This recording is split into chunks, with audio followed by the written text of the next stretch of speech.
does it to you and for you. Psalm 139:14-16. I praise you because of the wonderful way you created me. Everything you do is marvelous. Of this I have no doubt. Nothing about me is hidden from you. I was secretly woven together in the earth below. But with your own eyes you saw my body being formed.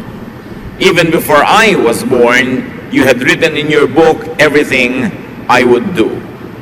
Napakalalim ng katotohanan na sinasabi ng Psalm 139:14-16. Pero kung ating sasagipin, sasalain, ang pinaka main message nito is, ang bawat tao ay nilikha ng Diyos, handiwork of God, creation of God, na walang napasama sa ating elemento bilang tao na hindi alam ng Diyos, na hindi niya pinayagan o hindi niya ginawa. Ano lang ang kahulugan nun? Na ang basic personhood and humanity of everyone is from God, is of God, is created by God. And because of that, nasabi niya, you had written in your book everything I would do even before I was born. So meron bang tadhana? Meron bang kapalaran? Pag kinonsider natin ang genetics at in-apply natin itong verse na to sa genetics, o genetics is applied and subsumed under these verses, it is saying, genetically you made me. Kayo po, Panginoon, ang pumili sa dinami-rami ng ninuno ko, lola at lolo sa mother and father side, kung kanino ako magmamana ng buhok, ng ilong, ng talino, ng ugali, ng paraan ng pagtawa, ng paraan ng paglakad, ng husay, at pati na rin ng hindi husay, kasi alam nga namang mahusay ka sa lahat. So ang Diyos ang nagtimpla-timpla, naghalo-halo ng iba't ibang mga katangian na galing sa ating genetic pool, lahat ng ating mga ninuno mula pa kay Adan at kay Eva. So apparently, all the genes that would ever appear in humanity were already in Adam and Eve. Pero hindi lahat lumabas sa kanilang katawan. Siyempre, isa lang ang korte ng ilong ni Adan, hindi iba-iba. Pero sa kanyang genes, sa kanyang dugo at laman, ay nandoon at nakatakda ang iba't ibang uri ng korte ng ilong, iba't ibang uri ng kulay ng buhok, iba't ibang uri ng haba at iksi ng mga biyas ng tao na lalabas sa kanyang mga offspring. Ngayon, kung ano ang nangyari sa iyo, kapatid, kung paano ka nilikha, Diyos ang may gawa. Kung magaling ka sa math, magaling ka sa music, magaling ka sa intuitive thinking o sa creative thinking, magaling ka sa sciences, Diyos ang may gawa. Yung mga area na hindi ka magaling, binigay niya sa iba para iba naman ang magaling doon. Diyos pa rin ang may gawa ng matatawag na weakness mo, kung tatawagin mong weakness yung area na hindi mo strength. Anong ibig sabihin nito? That God made you who and what you are. Yan ang pasimula sa pagsusuri ng buhay. Your design, your genes gives you some kind of predestiny. Siyempre, pag nilikha ka ng Diyos na napakatangkad, halos predestined ka na siguro yung magiging airline crew, magiging basketball player o model. Kung nilikha ka naman, ang height mo ay hindi yung hinihingi ng gano'ng mga field, itinakda ka na hindi para doon. Pagka itinakda ka ng Panginoon na ganito halimbawa ang talino mo, halos nakasulat na sa iyong palad na yun ang magiging profession mo. Liban na lang labanan mo yun, o liban na lang hindi mo pagbuksan ng pinto ang mga kumakatok na opportunity at hindi mangyari yung nakatakda para sa iyo. You were created and born that way. Hindi mo nilikha ang sarili mo.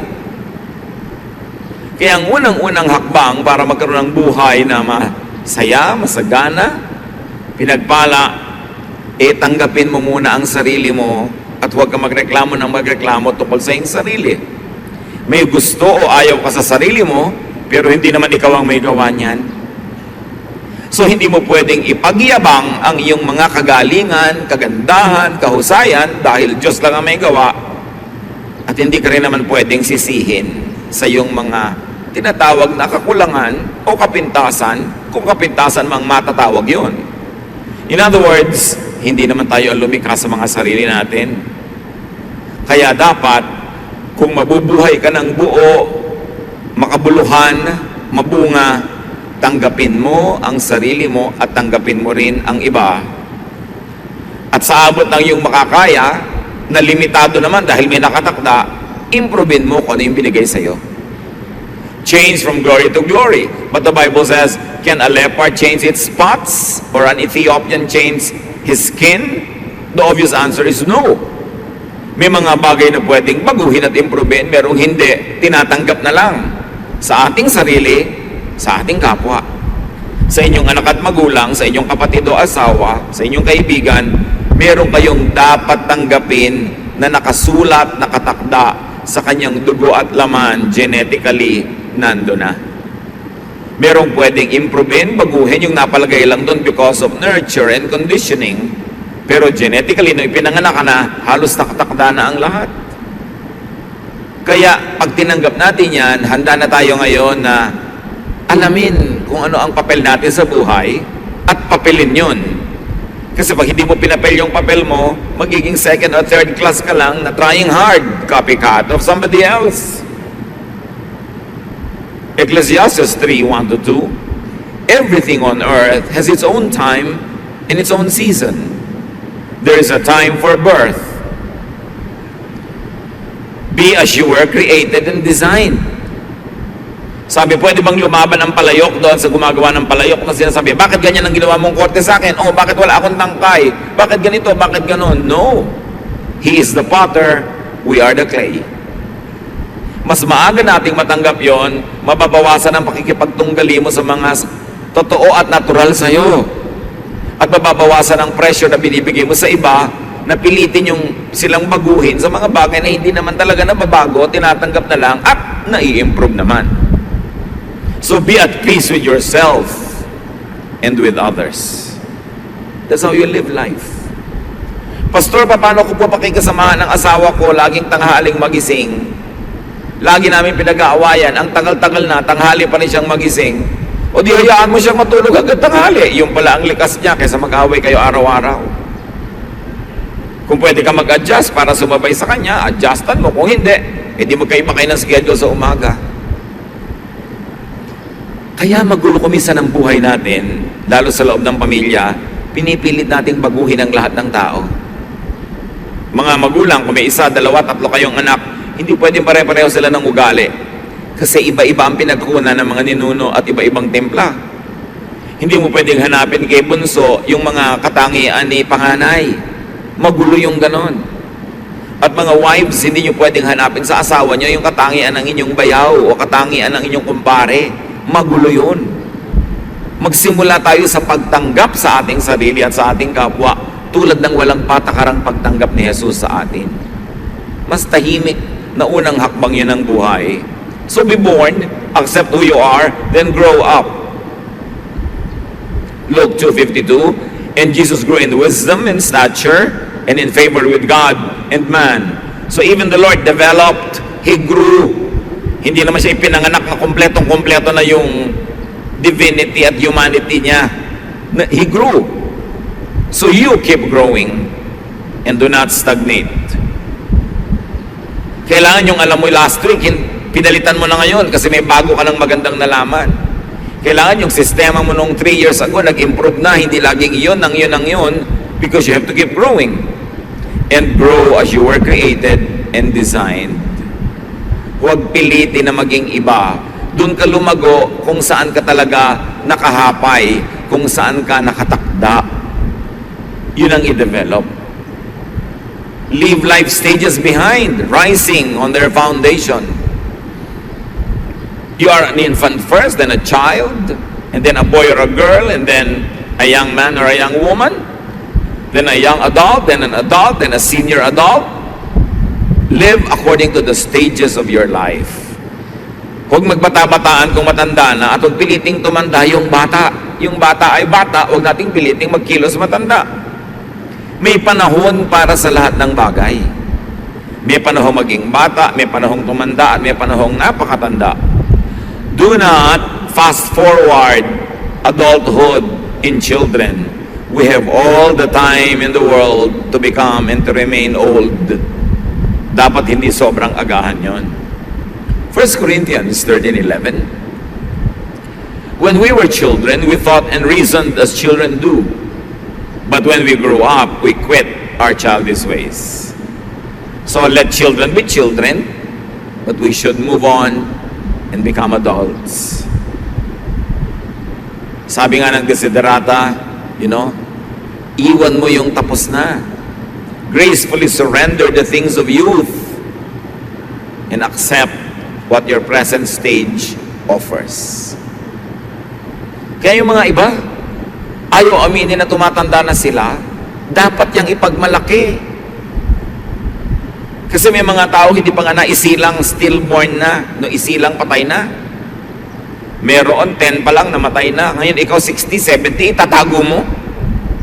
Dapat mo ipagpasalamat, ipagbunyi. Look, nadaanan ko ng kutakot-takot na kutakot-takot na bagyo, lindol, mga revolusyon, mga snatcher, mga murderer. Pero heto ko, buhay pa, salamat. Hindi itinatago ang edad, yan ay ipinagbubunyi. And then after a time-limited, dependent childhood, mature, and produce what you need. Dapat dependent ka lang habang batang-bata ka pa o sobrang tanda na. In between, you must be self-sufficient. Make money. Make a lot of money. Para meron ka ring itustos sa sarili mo at ipamigay pa sa mga ibang may kasakit o sobrang bata o sobrang tanda na hindi nila kayang lumikha ng yaman. Ecclesiastes 10:19. Church, read aloud. Money is the answer for everything. Ulit, I want to read it aloud. Yes, the Bible says so. Huwag kayong magpanggap na hindi kayo mukhang pera. Huwag lang tayong umibig sa pera na mas ibig natin kaysa sa Diyos o sa kapwa o sa kabutihan. But you must produce money dahil kada kilos mo gastos. Hindi pwedeng banal ako, hindi ako mukhang pera. No, sabi sa Bible, money is the answer for everything. Pag wala kang pera, wala kang ma-tithe, dapat meron. And then make a surplus for others. Gawin natin dapat ambisyon kung hindi pa natin ginagawa to make a lot of money. Then ipamigay mo kung sobra-sobra sa mga karapat-dapat, hindi sa mga tamad. Ipamigay sa tama. Proverbs 31:16, yung mahusay na babae, she knows how to buy land and how to plant a vineyard. And she always works hard. She knows when to buy or sell, and she stays busy until late at night. So ganun daw ang magandang katangian, maging ng babae, mahusay magnegosyo, nagba-buy and sell, laging kumikita, gumagastos, yes, pero kinikita ang ginagastos. Ephesians 4:28, if you are a thief, quit stealing. Be honest and work hard, so you will have something to give to people in need. So napakasarap na kumita ng higit sa iyong kailangan, meron kang pwedeng ipamigay. And one of the greatest pleasures in life is to give to deserving people. Titus 3:14, our children should learn to spend their time doing something useful and worthwhile. So bata pa lang, tinuturuan na natin humilig sa negosyo, humilig sa trabaho, humilig sa paghahanap buhay. What else do you do in life as you grow older? Do the maximum good. Lahat ng pwedeng gawing mabuti, gawin. Dahil yan ay tanim na may bunga at ikinalulugod yan ng Diyos. Live life in and through its cycles. And I like to add, allow others to live life through and in cycles. Cycles of childhood, of young adulthood, of adulthood. Dapat lahat yan maranasan ng tao. Ecclesiastes 3:1-8, everything on earth has its own time and its own season. There is a time for birth and death, planting and reaping. Lahat may panahon. May panahon ng pagtatanim, mayroong panahon ng pag-ani. So kayo na mga tinaniman ng mabuti, dapat magkaroon naman ng ani yung nagtanim sa inyo para may panahon din sila ng ani. Live and enjoy life stage and cycle. And do not resist or fight time and aging. Lahat halos sa cosmetics ngayon is to fight aging. Why will you fight aging?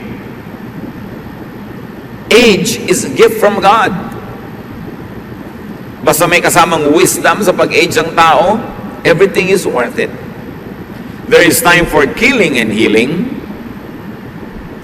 for destroying and building, for crying and laughing, weeping and dancing, for throwing stones and gathering stones, for embracing and parting.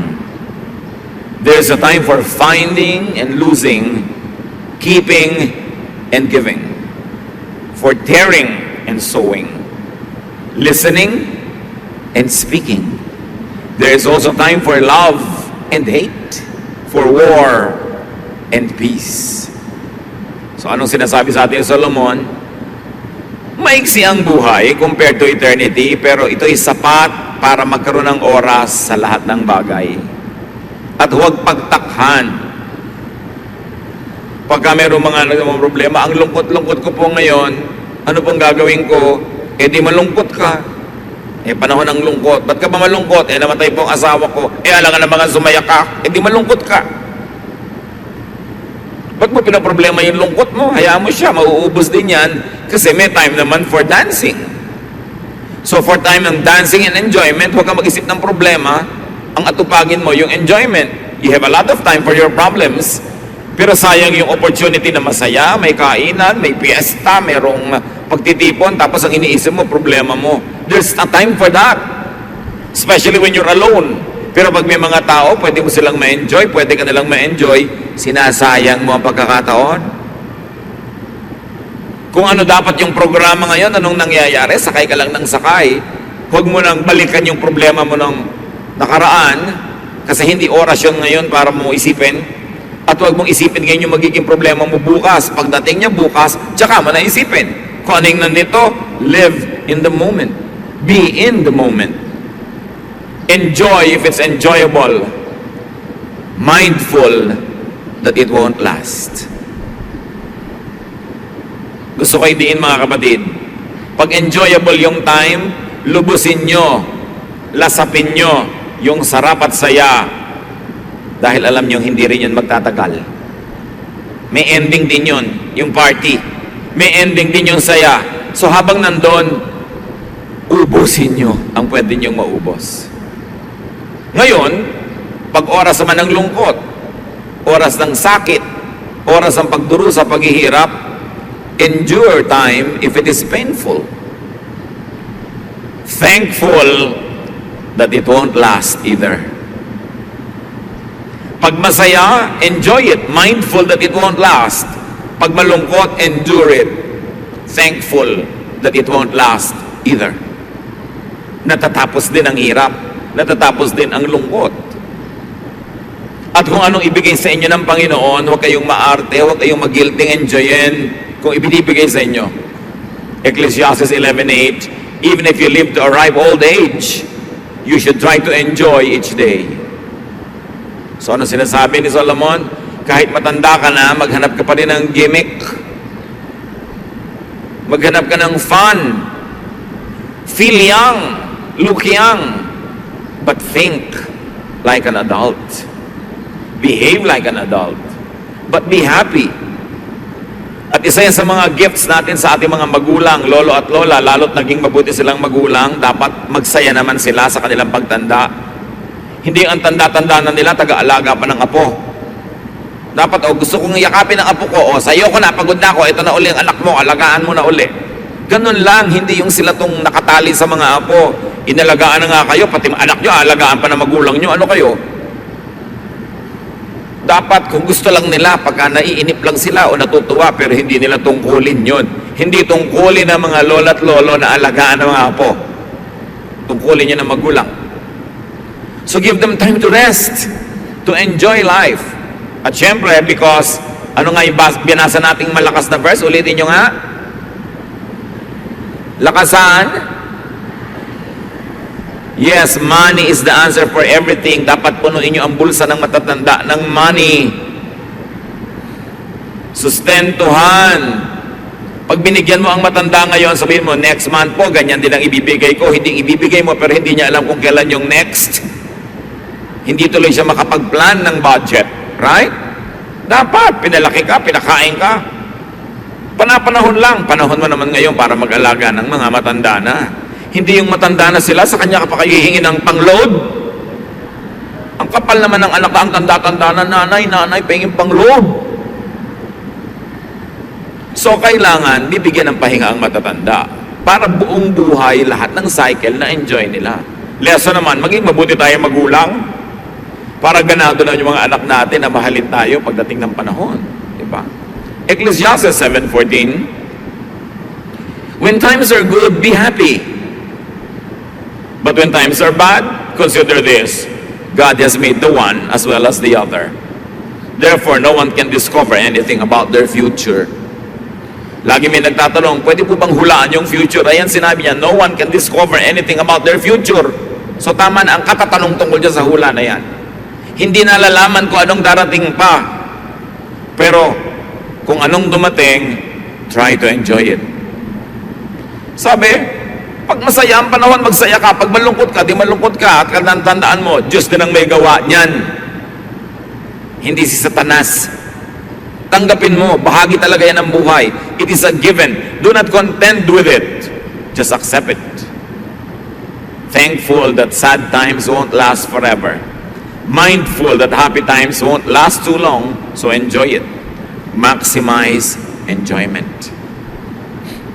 Kung gusto mong tumanaw ng utang na loob sa Diyos na nagbigay ng buhay, enjoyin mo yung binigay niyang buhay at ikatutuwa yun ng Diyos. Hindi siya na-o-offend kung nag-e-enjoy ka.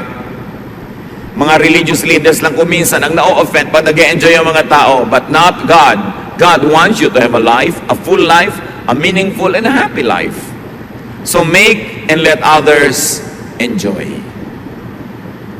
Gawin yung mission sa buhay, mga kapatid, to make people enjoy. Especially people who are good to you and kind to you. What do you do with life? Minimize pain and suffering. Bawasan, untian natin ang lungkot at hirap ng buhay. Huwag makipag-away. Nakakalungkot yan. Huwag mang-api. Huwag maging killjoy sa iba. Minsan, yung taong to, ngayon lang pala siya nagkaroon ng kaligayahan. Kikilljoyin mo pa. Ang tagal-tagal pala niya nagdurusa. Tapos ngayon, naiinis ka dahil ang lakas niyan tumawa.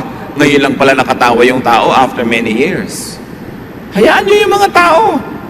Let people also enjoy their lives. But above all, what do you do with life? Fear God and obey His commandments. Hindi takot na ninenervyo sa pinagpapawisan ng malapot, but banal na takot. Isang uri ng takot na may pitagan na bibigay sa ng inspirasyong mabuhay ng maayos, na mabuhay ng mabuti sa kapwa-tao. Ecclesiastes 12:13-14. Everything you were taught can be put in a few words. Respect and obey God. This is what life is all about. God will judge everything we do, even what is done in secret, whether good or bad. So laging igalang ang Diyos. Itrato ang mga tao tulad ng gusto ng Diyos sa pagtrato natin sa kanila. Igalang ang ating sarili, mahalin ang buhay. At kung kaya mo, get a partner. Or a substitute. Maybe a friend. Kasi kung wala kang tunay na romantic partner, maybe there's the next best thing. But always have a partner, a friend, someone that you share time and space with. Genesis 2:18, the Lord God said, it isn't good for the man to live alone. So mga magulang, huwag tayong mangontrabida sa mga nagugustuhan ng ating mga anak. Sila ang makikisama. Dapat ang kasama nila sa buhay, yung gusto nilang kasama. Yung masaya silang kasama. Hindi yung gusto natin para sa kanila. Hindi naman tayo ang makakasiping nun at makakasalo.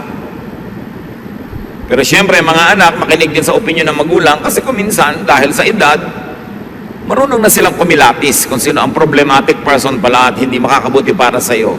But at the end of the day, it's really the choice of the one who is going to get into the partnership. And let's allow people to have their own partners. Huwag tayong mga kontrabida.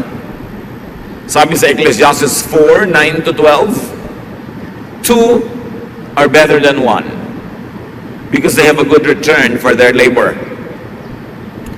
If either of them falls down, one can help the other up. But pity anyone who falls and has no one to help them up. Also, if two lie down together, they will keep warm. But how can one keep warm alone? Though one may be overpowered, two can defend themselves. A cord of 3 strands is not quickly broken. So napakalino ng sinasabi na mabuting ang tao may kasama sa buhay. Kung may romantic partner, the best. Ngayon, kung wala nun, the next best thing. Merong matalik na kaibigan, merong mabuting kasama sa negosyo, kabarkada, kaibigan, kasi ang buhay mas mabuti kung merong kasalo. At tayo naman, huwag maging maramot, huwag maging mapagkait sa ating kapwa na nangangailangan ng kasama sa buhay. Marami ganyan mga anak, mabubiyudo ang tatay, mabubiyuda ang nanay, ayaw ng pag-asawahin uli. Remember that marriage is only until one of them dies. And when one passes on, the person is free to marry again. Maraming mga anak ayaw pagsawahin yung tatay. E paano naman ang gusto makaasawa ng tatay? 18. Anong gusto yung asawa ng magustuhan ng tatay nyo? 90. Isa pang aalagaan din niya. Alam nyo, akala natin last lang yon, yung gusto ng matanda bata. Hindi lang yon. Kasi siyempre, nakakaramdam na siya ng mga sakit sa katawan, hirap maglakad. Alam mo, kumuha pa siya ng isa pa niyang aakayin. So nagkakaroon siyempre ng natural attraction sa young, sa strong, sa cheerful, sa happy. Why na ipagkakait sa mga magulang yon? Dahil natatakot kayo may kaagaw kayo sa mana? Sa mga lupa, sa kuko ng tatay nyo, maghahati-hati kayo sa konting lupa. Pagkakaitan nyo siya ng kaligayan, bakit? Masisipingan nyo ba siya? Makakamot nyo ba yung likod niya the way a wife or a partner could? So bakit yung pagdadamutan? Ipinundar niya yung kanyang mga property, natatakot kayong pagmamatay siya, may mapunta doon sa kanyang mapapangasawa. Maraming anak ganun ka-selfish. Magpundar kayo ng property nyo kung gusto nyo magkaroon, huwag nyong bigla na lang titigan yung mamamanan nyo na pinagkakaitan nyo yung matanda na makapag-asawa sa takot nyong mabawasan ng mana. Meron pa nanay, ang tanda-tanda nyo na, nakakahiya naman po na mag-asawa pa kayo. Bakit nakakahiya? Marriage is honorable, no matter what the age. Sasamahan nyo ba siya araw-araw? Pumupunta lang naman kayo kung birthday, o pag Biyernes Santo, o pag Noche Buena. Ibang araw, wala namang kasama yung matanda. Ba't di nyo hayaang may kasama? Don't be a killjoy. Let people have partners of their choice. Choice nila yun. Si King David nga nung matanda na hindi na matanggal ang ginaw sa katawan. 1 Kings 1-4. King David was now an old man, and he always felt cold, even under a lot of blankets. His officials said, "Your Majesty, we will look for a young woman to take care of you. She can lie down beside you and keep you warm." They looked everywhere in Israel until they found a very beautiful young woman named Abishag, who lived in the town of Shunem. They brought her to David, and she took care of him. Bakit niya naman mamasamain? Lalo kung matanda na, hindi na magkaroon siya ng happy ending. Para yung pag-exit niya sa mundo, nakangiti siya. Bakit mainit ang mga tao, ang mga mata ng tao sa may edad na may gusto pa ng partner? Alam niyo yung pag-edad, sa itsura lang, pero ang nadarama naman ng matanda, pareho lang nung siya ay 14. So huwag nating pagkaitan ng mga matatanda ng ganon. What else do you do with this short life? Have offspring. Whenever you can, magkaroon ng anak, or its closest, second best thing, and raise your children. Raise them well. Mahirap lang naman magpalaki ng bata kung maliliit pa sila. Pag lumalaki na, kumiginhawa na rin yan. Mabuti yung may mga anak. At kung kaya natin mga kapatid, help others raise their own children too. Proverbs 22 verse 6, teach your children right from wrong.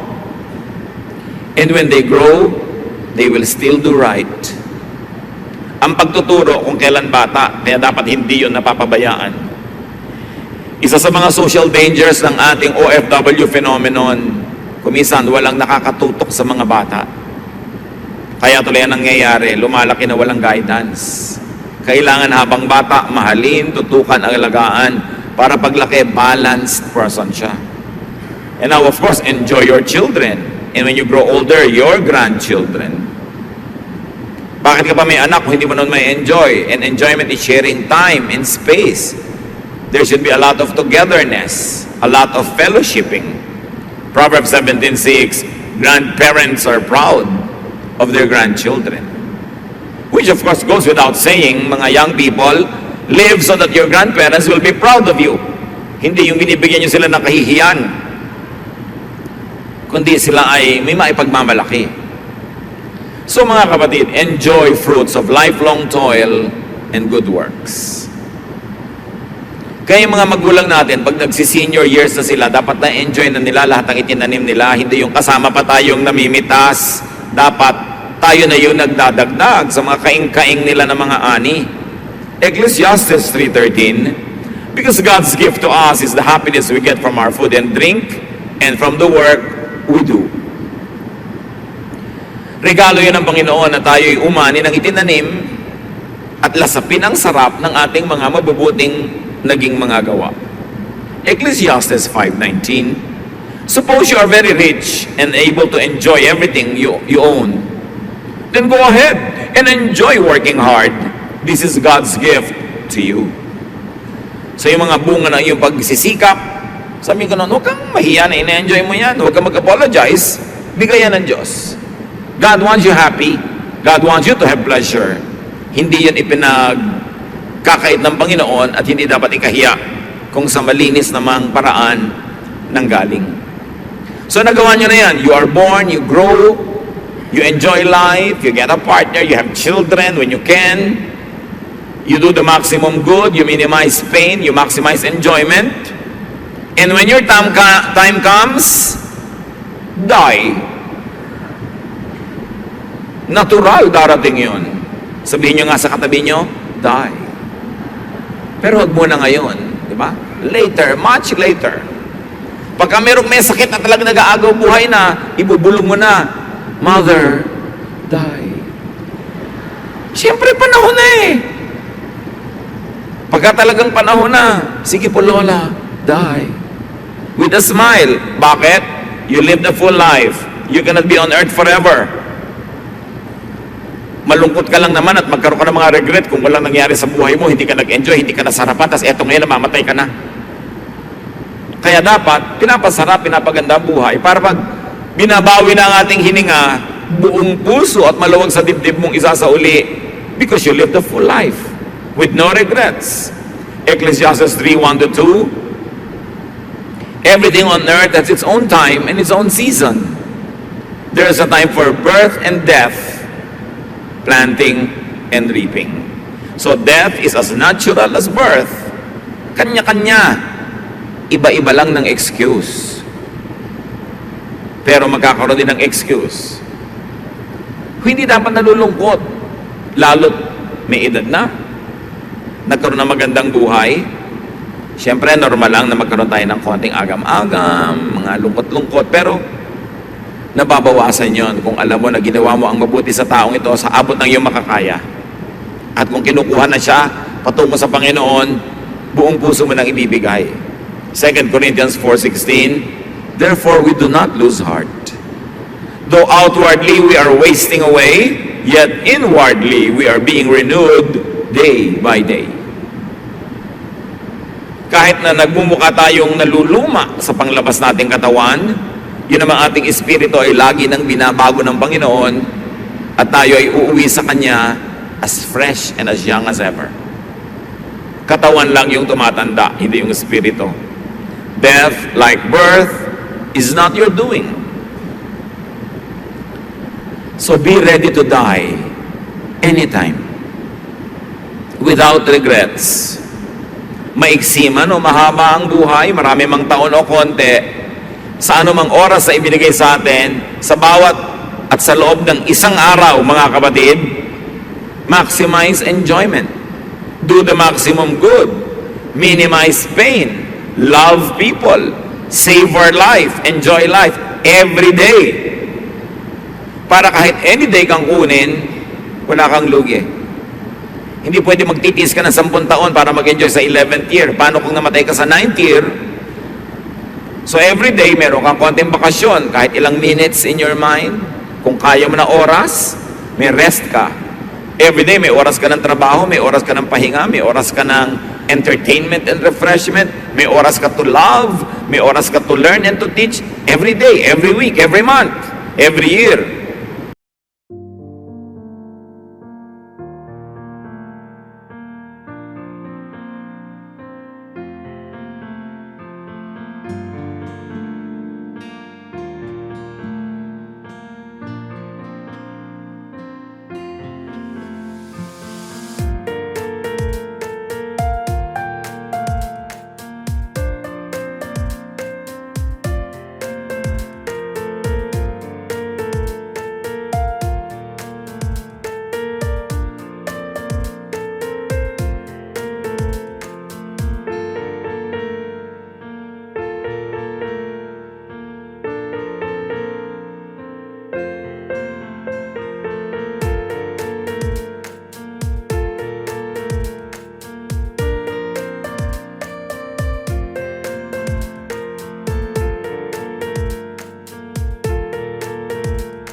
Para anumang oras dumating ang end of this life, kumpleto lagi yung cycles ng buhay mo.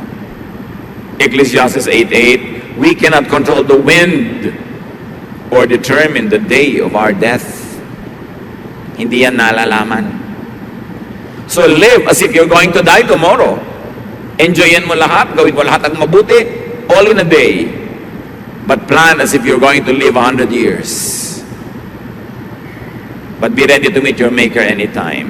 And also, be ready for other people's death. Hindi lang tayo dapat handa sa sarili nating pagpanaw sa mundong ito, handa rin tayo sa pagpanaw ng iba, lalo na mga mahal natin sa buhay. Paano tayo naghahanda? Mahalin mo na ngayon. Bigyan mo na ngayon. Patawarin mo na ngayon. Pagbigyan mo na ngayon, para bukas, kung siya binawian ng buhay, wala kang ipinagsisisi.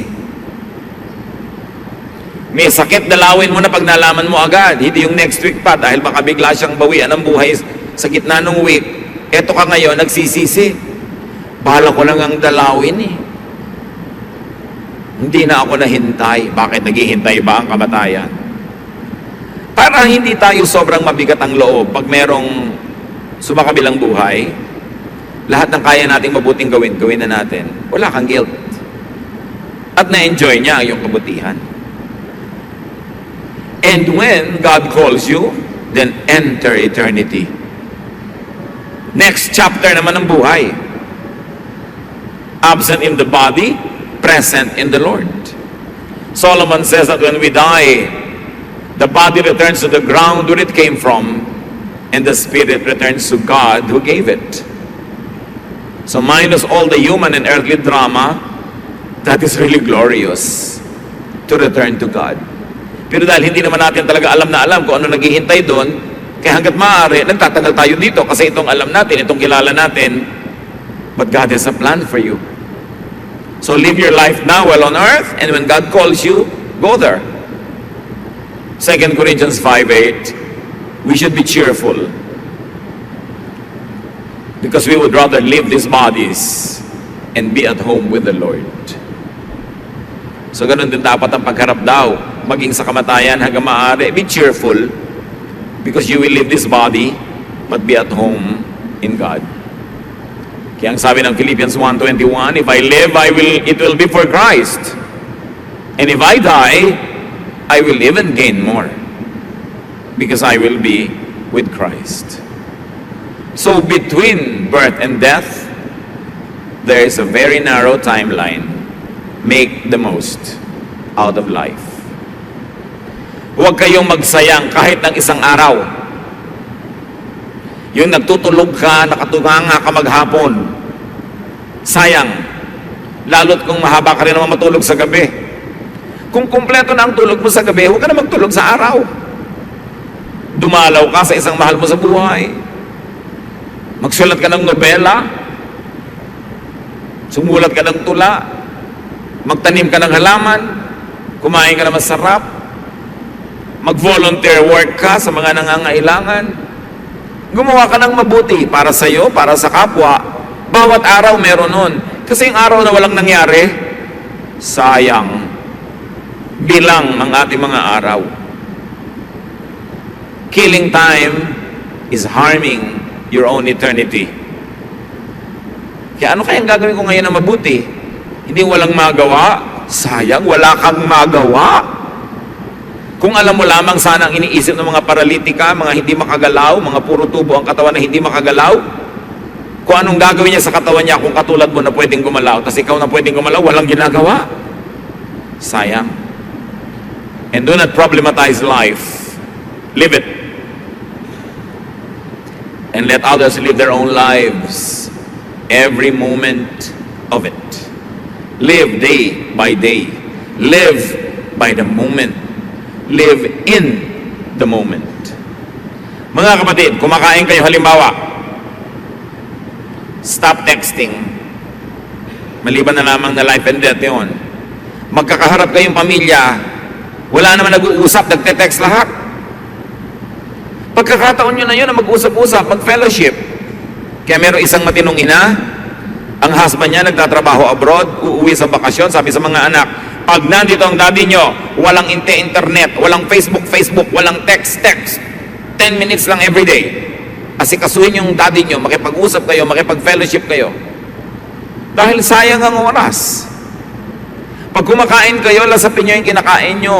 Yung lasa, enjoy nyo sa inyong labi, sa inyong dila, sa inyong lalamunan. Hindi lunok lang ng lunok na hindi nyo nalalasahan. Hihiga ka, lasapin mo yung sarap ng bagong palit na bedsheet. Yung lambot ng yung higaan, yung lamig ng electric fan o ng aircon o ng hangin. Enjoy the moment because it is God's gift. Bakit tayo binigyan ng tenga? Para marinig mo ang musika. Merong musika, may iyak ng bata, may tawanan ng mga bata, may ihip ng hangin, huni ng ibon. Enjoy it. Kaya ka binigyan ng tenga. Sayang naman, ang daming humuning ibon, hindi mo malang napansin. Kaya ka binigyan ng mata to look at nice things and beautiful things. And when you look at painful things, to do something so that that pain could be alleviated. Kaya ka binigyan ng dila na panglasa para pag kumakain ka, masarapan ka, hindi ka lagi nagmamadali. Pagkakain ka, relax and enjoy the meal. Enjoy the conversation. Be in the moment. Merong mga nanonood na nga ng magandang sine, text pa rin ang text, nakikipag-usap pa sa phone. Eh, nandun ka na nga. Kung ano yung nandun, yun ang gawin. Lagyan ng oras para sulit ang bawat sandali. Hindi mo alam kung bukas mabigla ka mabingi. Biglang may pumasok na ahas sa tenga mo at nabingi ka na. Hindi mo na alam. So enjoy hearing now while you can. Habang nakakakita ka, tumingin ka na mabuti. Habang nakakalakad ang iyong paa, maglakad ka na, mag-gimmick ka, mamasyal ka. At huwag kang mangharang doon sa mga gustong mamasyal. Kasi may mga moment na hindi ka makalakad. James 4:14, what do you know about tomorrow? How can you be so sure about life? It is nothing more than just mist that appears for only a little while before it disappears. So live mindfully. Kung anong nagaganap ngayon, doon nyo ilagay yung isip nyo. Nandiyan yung tatay mo nagsasalita, pakinggan mo, hindi yung lumilipad ang isip mo. Kasama mo yung asawa mo, enjoy the moment, hindi yung kung ano-anong ini-imagine mong ibang bagay. Savor the time and place. Nagbabakasyon kayo, huwag kang umimbento ng gulo o away. Sige na, todo pasa na lang, lampas lahat. Para masarap ang panahon. Savor the sensations and the feelings. Napakahalaga ng feelings. Expose yourself to what makes you feel good. There's nothing wrong with that. Basta hindi nyo ninanakaw o inaagaw sa ibang tao. And make people feel good. Mga kapatid, binigyan tayo ng tila. Dapat more than 95% of the time, pag may sinabi tayo sa kapwa, they feel good. Not bad. At kung makikriticize tayo, let it be founded on truth and criticism na hinihingi ng tao. Pero marami sa atin, paano natin mini-misuse ang ating dila? Pag nagsalita tayo, may nasasaktan, may nagdaramdam. Meron people who feel bad. So ano kayo, gift or curse to humanity? Make people feel good. Compliment them. Ang ganda-ganda ng haircut niya, appreciatein mo. Bihis na bihis ang iyong asawa, may lakad kayo, parang wala kang nakita, parang isang sakong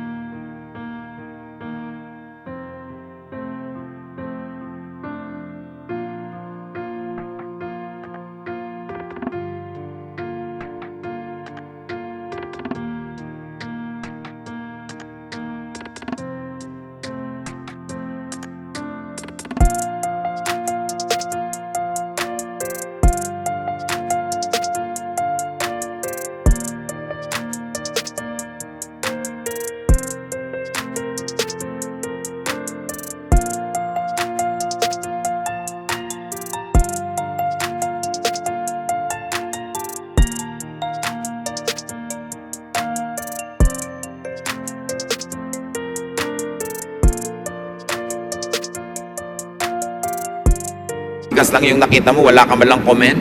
Di mo man lang sabing, napakaganda talaga ng asawa ko, napakapalad ko. Di ba ang saya-saya niya? Bukas, ang init-init na sinangag ang kakainin mo, hindi lamig. Make people feel good. Akala niyo ba yung mission, yung magpunta lang sa Africa, sa mga kabundukan, dalhin doon ng Biblia? Ang mission is to bring the love of Jesus to the next person. Hindi mo kailangan magbiyahe ng malayo. Bring the love of God. The cheer, the happiness, the pleasure. Mission yun.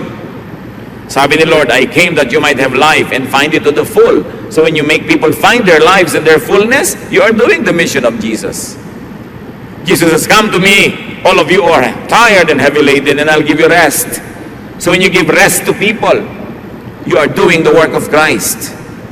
Hindi lang yung magtayo ng mga simbahan at gumawa ng mga evangelistic rallies. Well, yes, they are works of Christ. Pero hindi lang yun ang ibig sabihin nun.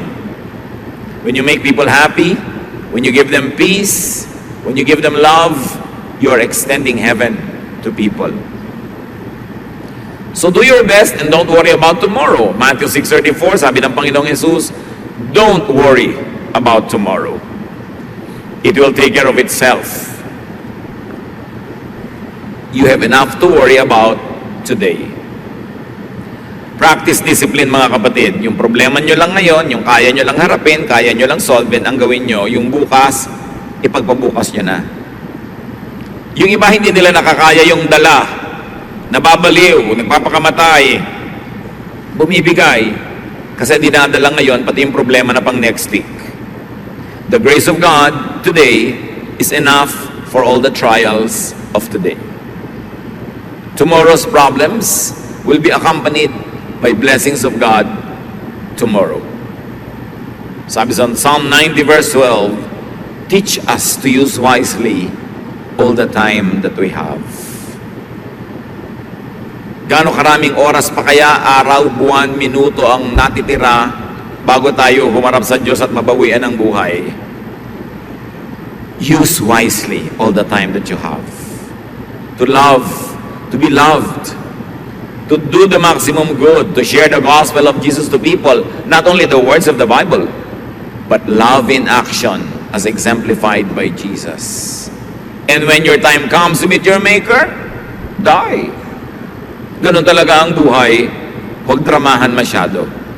Meanwhile, while you are not being called to eternity, live, get a life. Kaya nga napakaganda ng Tagalog na mabuhay. Sabi sa Spanish, a vida.